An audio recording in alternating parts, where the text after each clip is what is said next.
آپ نے خط لکھا اور اس میں بڑی جرأت سے اسے خطاب کر کے فرمایا کہ یہ خط کس کی طرف سے ہے؟ میں محمد رسول اللہ صلی اللہ علیہ وسلم الی عظیم الروم، روم کے بادشاہ کو جو لکھا، یا عظیم یا ایران کے بادشاہ کو بھی اسی طرح کا مضمون۔ اس میں آپ نے 2 لفظ لکھے، اسلم تسلم، اسلام قبول کر لو، مسلمان ہو جاؤ، بچ جاؤ گے، تسلم، سلامتی سے یہ لفظ ہے۔ ہمارا دین اسلام جو ہے اس کا نام یہ بھی سلم سے ہے، جس کا مطلب ہوتا ہے صلح یا سلامتی، اور یہ دنیا اور آخرت میں چونکہ سلامتی دیتا ہے انسان کو اللہ کے عذاب سے، اللہ کی پکڑ سے، اور سلامتی والے گھر دارالسلام، جس کا نام جنت کا ایک نام قرآن میں ہے دارالسلام، دارالسلام کی طرف یہ لے کر جاتا ہے، یہ دین وہاں تک پہنچ جاتا ہے، اس لیے اس کا نام رکھا گیا اسلام۔ دوسرا مطلب اس کا تسلیم، ہم اپنی زبان میں بھی استعمال کرتے ہیں۔ تسلیم کا مطلب ہے مان لینا، میں آپ کی بات کرتا ہوں، چلو میں آپ کی بات تسلیم کرتا ہوں۔ تو تسلیم سے بھی ہے یہ لفظ، روٹ ایک ہی ہے، بنیاد ایک ہی ہے ان الفاظ کی۔ تو یہ اس لیے کہ اسلام کا مطلب ہے، اسلام کو اس لیے اسلام کہا گیا، ایک تو سلامتی کی وجہ سے، اور اس وجہ سے بھی کہا گیا کہ تسلیم کرنے کا نام اسلام ہے، اللہ کی بات تسلیم کرنے کا نام، اللہ کی بات مان لینے کا نام اسلام ہے۔ بہرحال آپ نے فرمایا، لکھا اسلم تسلم، اگر سلامتی چاہتے ہو دنیا اور آخرت کی، بچنا چاہتے ہو اللہ کے غضب عذاب سے، اور اپنی حکومت کو بھی بچانا چاہتے ہو، ساری باتیں اس میں آ جاتی ہیں 2 لفظوں میں۔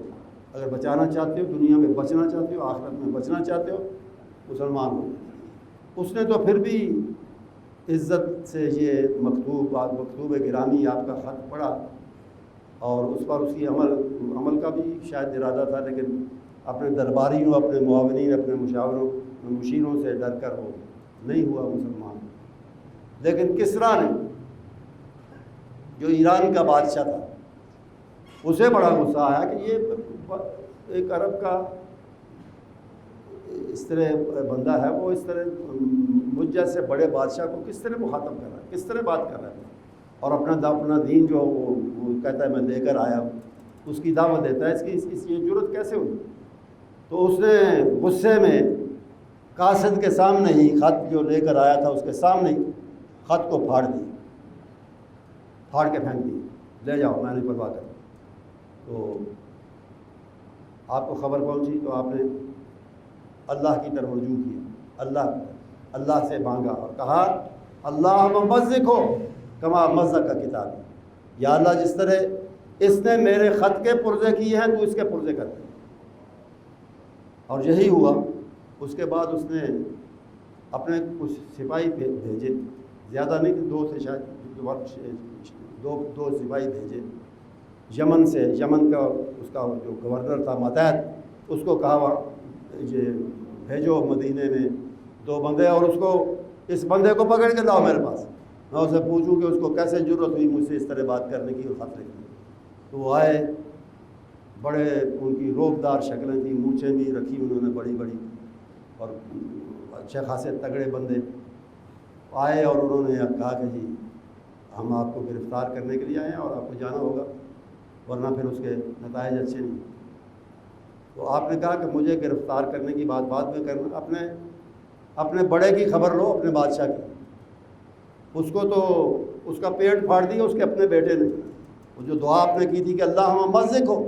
اس کو بھی اسی طرح ٹکڑے ٹکڑے کر دے جس طرح اس نے میرے خط کے کیے۔ تو اس کی آپ اسی توحید والے اللہ نے، اسی واحد رب نے آپ کی دعا کو سنا بھی، قبول بھی کیا، اور اس پر اس کے مطابق آپ نے فرمایا اس کی خبر لو جا کے۔ وہ روب میں آ گئے، ڈر گئے، اللہ نے ان کے دل میں روب ڈال دیا، اور انہوں نے کہا اس کو کیسے یہاں بیٹھے ہوئے پتہ چل گیا، اور وہاں گئے تو اس کی تصدیق ہو گئی راستے میں، بلکہ تصدیق ہو گئی کہ واقعی یہ خبر صحیح ہے کہ کسریٰ کو اس کے بیٹے نے ہلاک کر دیا اور اس کا پیٹ پھاڑ دیا۔ تو یہ بھی یعنی یہاں بھی یہی سبق آپ نے دیا عملاً کہ ڈرنا ہے تو صرف اللہ سے ڈرنا، نہ کسریٰ سے نہ اس کے بھیجے ہوئے بندوں سے، ڈرے تو صرف اللہ سے ڈرے اپنی زندگی میں، کسی اور سے، اس لیے کہ توحید کا عقیدہ صرف اس کا پرچار نہیں کرتے تھے بلکہ اس کا وہ دل میں اترا ہوا تھا، اور اس پر آپ کا اپنا یقین اللہ کے فضل سے مضبوط ترین تھا۔